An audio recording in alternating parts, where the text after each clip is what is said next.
बहुत समय पहले की बात है। एक सुंदर पहाड़ी गांव था जिसका नाम था हरिपुर। यह गांव हरियाली से भरा हुआ था, जहां लोग खेतीबाड़ी और जंगल से जुड़ी चीजों पर निर्भर रहते थे। इसी गांव में रामू नाम का एक बूढ़ा लकड़हारा रहता था।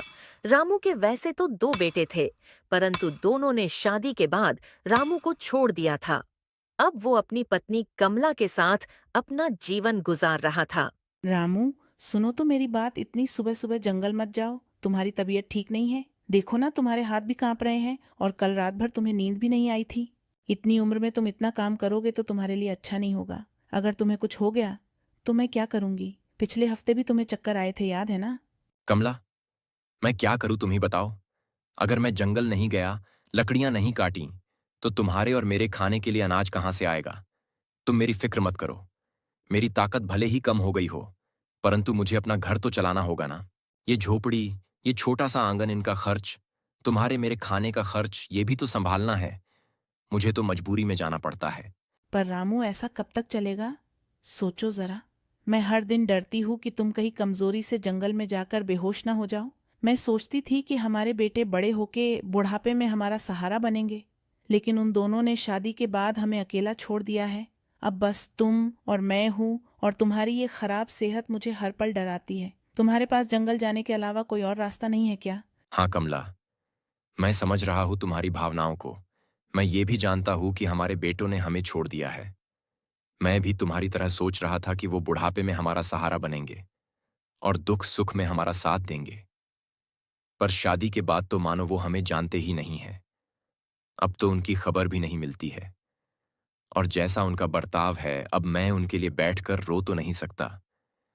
अगर मैं आज लकड़ियां बेचने नहीं गया तो कल खाने को कुछ नहीं होगा। इस उम्र में भी मुझे काम करना ही होगा, वरना हमारा सहारा कौन बनेगा।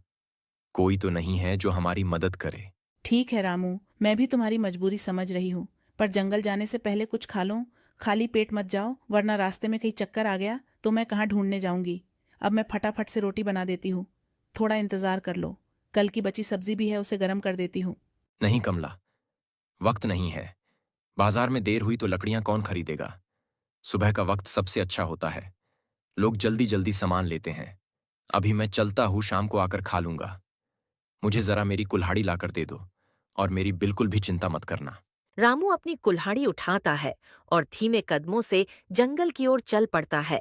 कमला उसे जाते हुए चुपचाप देखती है। उसकी आंखों में चिंता साफ साफ दिखाई दे रही थी।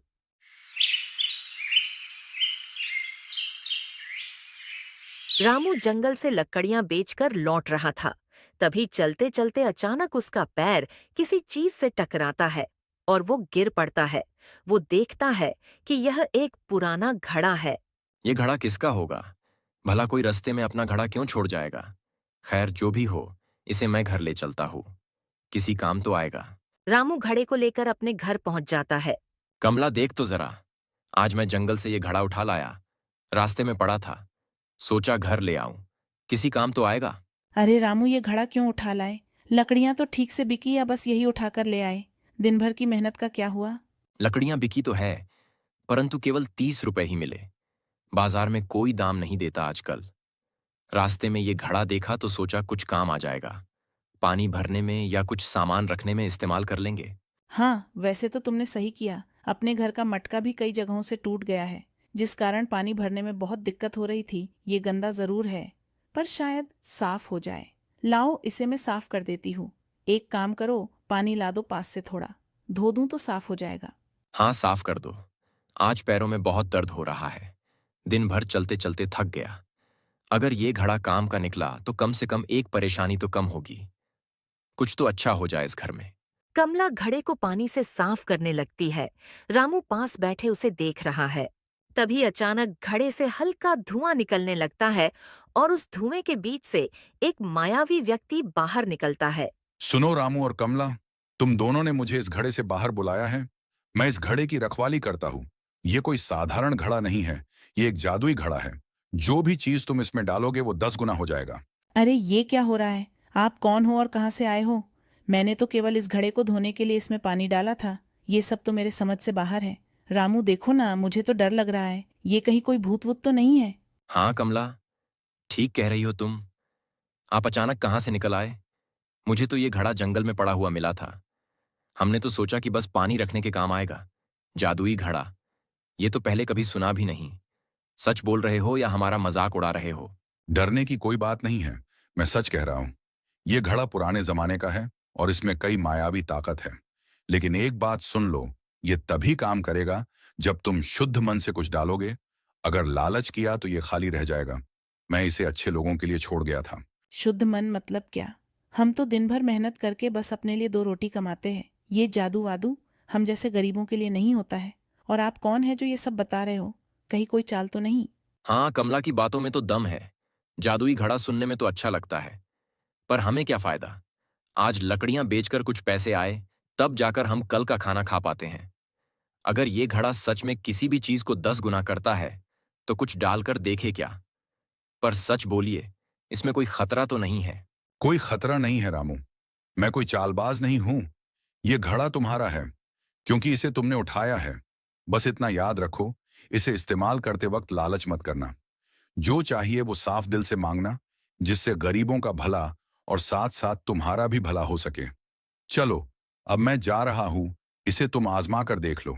रामू और कमला को जादुई घड़े की ताकत बताकर घड़े से प्रकट हुआ मायावी फिर से हवा की तरह गायब हो जाता है। ठीक है, यदि ये सच में कोई जादुई घड़ा है तो ये अचानक गायब होने वाली बात कुछ समझ नहीं आई। हम तो बस मेहनत करके कमाते खाते हैं। ये जादू वगैरह से तो हम दूर ही रहते हैं। चलो रामू, इसे आजमा कर देखते हैं। कुछ फल डालकर देखते हैं कुछ होता है या नहीं। मैं अभी जाकर बागान से एक सेब तोड़कर लाती हूँ। हाँ कमला, क्यों नहीं? दिन भर के थकान के बाद अगर ये सच में काम कर गया, तो शायद कल भूखा ना सोना पड़े।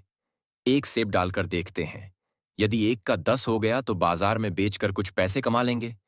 बोलो ठीक है ना? रामू की बात सुनकर कमला भी एक सेब लाकर घड़े में डाल देती है और देखते ही देखते वो एक सेब का 10 सेब हो जाते हैं। कमला, ये देखो, ये तो सच में जादुई घड़ा है। एक सेब डाला था, एक का 10 हो गया है। मैंने तो सोचा भी नहीं था कि ऐसा कुछ हो सकता है। हाँ, उस मायावी ने भी कुछ ऐसा ही कहा था। रामू, इतने फलों का अब हम क्या करेंगे? इस घड़े से तो हम पूरे गांव के लिए खाने पीने का सामान निकाल सकते हैं। पर अगर किसी को इस घड़े के बारे में पता चल गया तो क्या होगा? कुछ नहीं होगा कमला। अब हम इसका इस्तेमाल बुरे दिनों को अच्छे दिनों में बदलने के लिए कर सकते हैं। कल मैं इन्हें बाजार ले जाऊंगा, सस्ते दामों पर बेच दूंगा, तो कम से कम कुछ पैसे तो कमा पाऊंगा। फिर उन पैसों से तेल चावल ले आऊंगा, जिससे घर में कुछ दिन चैन से गुजरे। सच में रामू, अगर ऐसा हुआ तो कितना अच्छा होगा। पिछले हफ्ते तो चावल खत्म हो गए थे, सूखी रोटी खाकर सोए थे। पर मुझे डर लग रहा है। अगर किसी ने पूछा कि इतने फल कहाँ से आए तो क्या कहोगे? लोग बातें बनाएंगे। कोई कुछ नहीं पूछेगा। अगर किसी ने कुछ पूछा भी तो बोल दूंगा, जंगल के अंदर कुछ पेड़ मिले तो उन्हीं से तोड़कर लाया हूं। कौन जाकर देखने वाला है? और वैसे भी ये फल तो सच के है। पर हमें इस घड़े को थोड़ा संभल कर रखना होगा। किसी को भी ये नहीं मिलना चाहिए, वरना कोई इसका गलत इस्तेमाल ना कर ले। ठीक है रामू, जैसा तुम कहो। अगर सच में इन फलों को बेचकर अच्छी कमाई हुई तो तुम्हें भी जंगल जाने से आराम तो मिलेगा। पर अभी के लिए इन्हें ढककर रख दो और चलकर कुछ खा लो।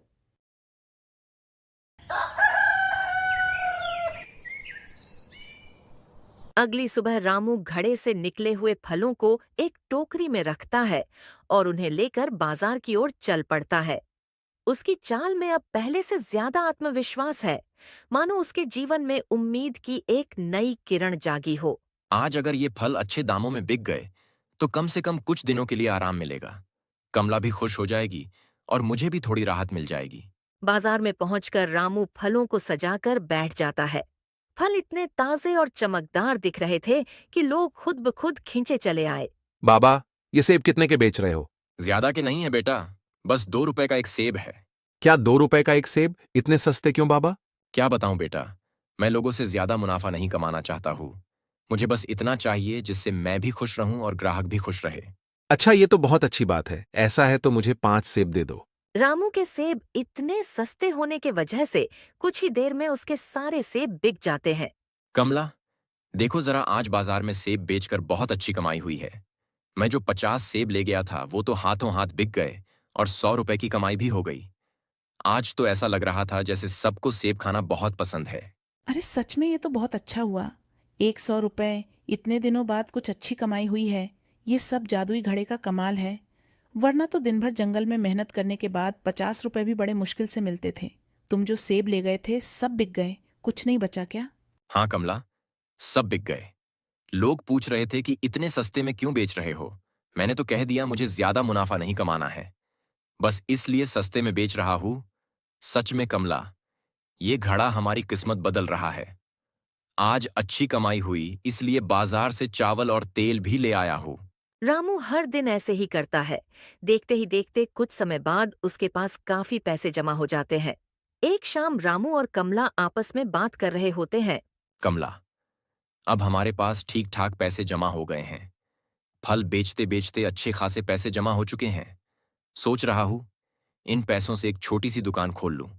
सस्ते दामों पर सामान बेचूंगा, चावल दाल तेल, ताकि गांव के लोगों की भी कुछ मदद हो और हमारा घर भी चलता रहे। ये तो बहुत अच्छा विचार है। सच में अगर दुकान खुल गई तो हमें रोज बाजार भागना नहीं पड़ेगा और सस्ते दामों पर बेचोगे तो लोग भी खुश होंगे।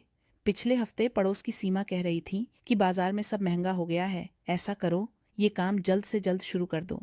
हाँ कमला, तुम ठीक कह रही हो। अगर दुकान खुली तो थोड़ा आराम भी मिले। अगर इस जादुई घड़े ने मदद की तो दुकान हमेशा सामान से भरा रहेगा। बस अब एक छोटी सी जमीन ढूंढनी पड़ेगी बाजार में। हाँ, जगह तो मिल जाएगी, पर रामू थोड़ा सावधान रहना, इस घड़े की बात किसी को पता न चल जाए। यदि लोग पूछे कि इतने सस्ते में कैसे बेच रहे हो तो बोल देना होलसेल में माल मिला तो सबके फायदे के लिए सस्ते में बेच रहा हूँ। हाँ कमला, ये बहुत अच्छा बहाना है लोगों को बताने के लिए। बहुत जल्द ही रामू अपनी एक छोटी सी राशन की दुकान खोल लेता है। रामू की छोटी सी दुकान गांव के बाजार के कोने में है, जहां हमेशा गांव वालों की भीड़ लगी ही रहती है, क्योंकि वो राशन का सामान काफी सस्ते में दे रहा था। रामू के दुकान से थोड़ी दूरी पर गोपाल की राशन की दुकान भी थी, परंतु जब से रामू ने अपनी राशन की दुकान खोली है, तब से लगभग गोपाल की दुकान खाली ही रहती है, जिस कारण वो रामू से बहुत चिढ़ा हुआ था। ये क्या हो रहा है? उस रामू के दुकान में ऐसा क्या है जो मेरे दुकान में नहीं है? पहले तो कभी ये लकड़हारा जंगल में लकड़ियां काट काट कर 4 पैसे कमाता था, और अब देखो पूरे गांव वाले उसी के पास से सामान ले रहे हैं। इसकी वजह से मेरी दुकान तो पूरी तरह से सुनी हो चुकी है। आखिर ये रामू अचानक से कहां से आ गया और इतने सस्ते दामों पर सामान कैसे बेच रहा है? पूरे बाजार में चावल 7 रुपए किलो है और ये 3 रुपए किलो बेच रहा है। तेल 8 रुपए का है, ये 4 में बेच रहा है। इतने सस्ते में क्यों बेच रहा है? जरूर इसके पीछे कोई ना कोई राज है, वरना एक समय का गरीब लकड़हारा इतना सारा सामान कहां से लाएगा? कुछ समय पहले तो खाने का मोहताज था और अब देखो लोगों को आधे दाम पर अनाज बांट रहा है। मुझे ये सब समझ नहीं आ रहा। लगता है रात को इसके घर जाना होगा। चुपके से देखूंगा कि ये क्या कर रहा है। अगर कोई चाल है तो मैं उसे जरूर पकड़ लूंगा। मैं इस रामू को अपने से आगे बढ़ने नहीं दे सकता।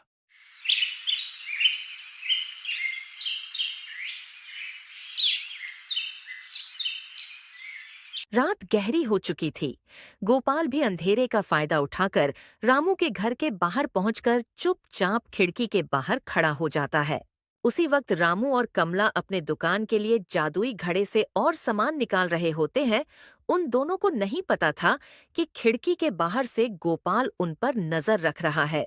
गोपाल बाहर से जादुई घड़े का जादू देख लेता है। उसके सामने रामू जब घड़े में गेहूं डालता है तो वो घड़े के बाहर कई गुना होकर आता है।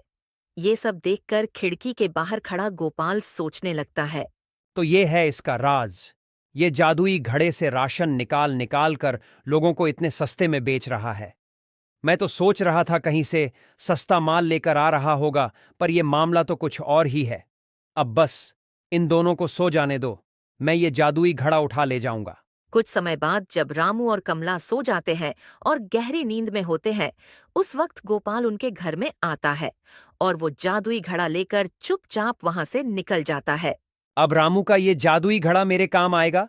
इससे मैं इस गांव का सबसे अमीर आदमी बन जाऊंगा। एक काम करता हूं, अपने जीवन भर की जमा पूंजी सब कुछ इसमें डाल देता हूं और जितना मिलेगा उसको फिर से इसमें डाल के और कई गुना कर लूंगा और गांव में सभी दुकानों को खरीद लूंगा। गोपाल लालच में पड़कर अपने पास रखे सारे पैसे, सोने चांदी के जेवरात, सब कुछ उस घड़े में डाल देता है। गोपाल सब कुछ खड़े में डालकर उसके बढ़ने का इंतजार कर रहा होता है, पर होता कुछ अलग है। देखते ही देखते कुछ देर में सब कुछ गायब हो जाता है। ये देखकर गोपाल बहुत डर जाता है। ये क्या मजाक है? इसने तो मेरे सारे सामान को ही गायब कर दिया। इस जादुई घड़े ने तो मुझे बर्बाद कर दिया। हरि के यहां तो काम कर रहा था, मेरे साथ धोखा क्यों कर रहा है? ये तो बेकार का घड़ा है। गोपाल जादुई घड़े को पटक कर कोसने लगता है। तभी घड़े से फिर से वही धुआं निकलने लगता है और देखते ही देखते वो मायावी फिर से सामने आ जाता है। उसकी आंखें गुस्से से लाल होती हैं। गोपाल, तूने अपनी आंखों से सब कुछ देखा था, फिर भी तुझे कुछ नहीं समझ आया। ये घड़ा सिर्फ उन्हीं की मदद करता है जो सच्चा और मेहनती होता है, और तुमने इसका इस्तेमाल लालच और जलन के लिए किया है।